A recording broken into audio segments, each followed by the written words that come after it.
سورہ بقرہ کی آیت نمبر 7 سے 9 تک کی تلاوت، ترجمہ اور تفسیر صراط الجنان سنیں گے۔ بسم اللہ الرحمن الرحیم۔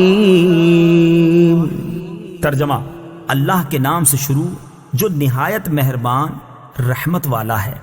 ختم اللہ علی قلوبہم وعلی سمعہم وعلی ابصارہم غشاوہ وَلَهُمْ عَذَابٌ عَظِيمٌ۔ ترجمہ: اللہ نے ان کے دلوں پر اور ان کے کانوں پر مہر لگا دی ہے اور ان کی آنکھوں پر پردہ پڑا ہوا ہے اور ان کے لیے بہت بڑا عذاب ہے۔ ختم اللہ نے مہر لگا دی۔ تفسیر صراط الجنان میں ہے، ارشاد فرمایا کہ ان کافروں کا ایمان سے محروم رہنے کا سبب یہ ہے کہ اللہ تعالیٰ نے ان کے دلوں اور کانوں پر مہر لگا دی ہے، جس کی بنا پر یہ حق سمجھ سکتے ہیں، نہ حق سن سکتے ہیں اور نہ ہی اس سے نفع اٹھا سکتے ہیں، اور ان کی آنکھوں پر پردہ پڑا ہوا ہے، جس کی وجہ سے یہ اللہ تعالیٰ کی آیات اور اس کی وحدانیت کے دلائل دیکھ نہیں سکتے، اور ان کے لیے آخرت میں بہت بڑا عذاب ہے۔ بعض کافر ایمان سے محروم کیوں رہے؟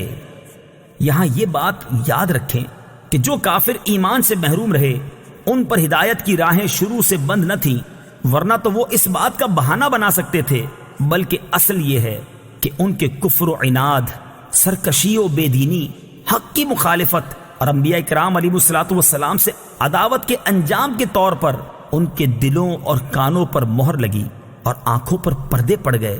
یہ ایسے ہی ہے جیسے کوئی شخص طبیب کی مخالفت کرے اور زہر قاتل کھا لے اور اس کے لیے دوا فائدہ مند نہ رہے، اور طبیب کہہ دے کہ اب یہ تندرست نہیں ہو سکتا، تو حقیقت میں اس حال تک پہنچانے میں اس آدمی کی اپنی کرتوتوں کا ہاتھ ہے، نہ کہ طبیب کے کہنے کا، لہٰذا وہ خود ہی ملامت کا مستحق ہے، طبیب پر اعتراض نہیں کر سکتا۔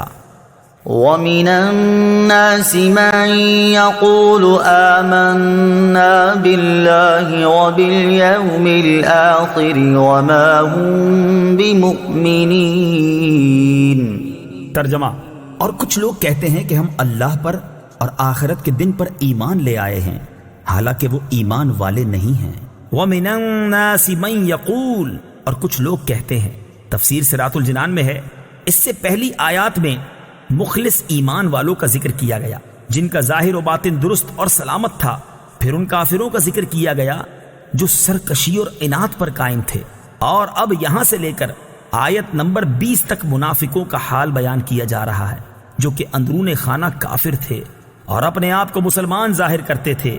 اس آیت کا خلاصہ یہ ہے، کچھ لوگ اپنی زبانوں سے اس طرح کہتے ہیں کہ ہم اللہ تعالیٰ پر اور آخرت کے دن پر ایمان لے آئے ہیں، حالانکہ وہ ایمان لانے والے نہیں ہیں، کیونکہ ان کا ظاہر ان کے باطن کے خلاف ہے، بلکہ حقیقت یہ ہے کہ وہ منافق ہیں۔ اس آیت سے چند باتیں معلوم ہوئیں۔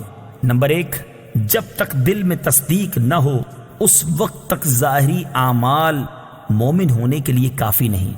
نمبر 2، جو لوگ ایمان کا دعویٰ کرتے ہیں اور کفر کا اعتقاد رکھتے ہیں سب منافقین ہیں۔ نمبر 3، یہ اسلام اور مسلمانوں کے لیے کھلے کافروں سے زیادہ نقصان دہ ہیں۔ وَمِنَ النَّاسِ، اور کچھ لوگ، تفسیر صراط الجنان میں ہے، منافقوں کو کچھ لوگ کہنے میں اس بات کی طرف اشارہ ہے کہ یہ گروہ بہتر صفات اور انسانی کمالات سے ایسا عاری ہے کہ اس کا ذکر کسی وصف و خوبی کے ساتھ نہیں کیا جاتا، بلکہ یوں کہا جاتا ہے کہ کچھ لوگ ہیں۔ اسی لیے انبیاء اکرام علیہ الصلوۃ والسلام کو محض انسان یا صرف بشر کے لفظ سے ذکر کرنے میں ان کے فضائل و کمالات کے انکار کا پہلو نکلتا ہے، لہٰذا اس سے اجتناب لازم ہے۔ اگر آپ قرآن پاک مطالعہ کریں تو معلوم ہوگا کہ انبیاء کرام علیہ الصلوۃ والسلام کو صرف بشر کے لفظ سے ذکر کرنا کفار کا طریقہ ہے، جبکہ مسلمان انبیاء کرام علیہ الصلوۃ والسلام کا تذکرہ عظمت و شان سے کرتے ہیں۔ يخادعون الله والذين آمنوا وما يخدعون إلا أنفسهم وما يشعرون۔ ترجمہ: یہ لوگ اللہ کو اور ایمان والوں کو فریب دینا چاہتے ہیں، حالانکہ یہ صرف اپنے آپ کو فریب دے رہے ہیں اور انہیں شعور نہیں۔ یخادعون اللہ وہ اللہ کو دھوکہ دینا چاہتے ہیں۔ تفسیر صراط الجنان میں ہے، اللہ تعالیٰ اس سے پاک ہے کہ اسے کوئی دھوکہ دے سکے، وہ تمام پوشیدہ باتوں کا جاننے والا ہے۔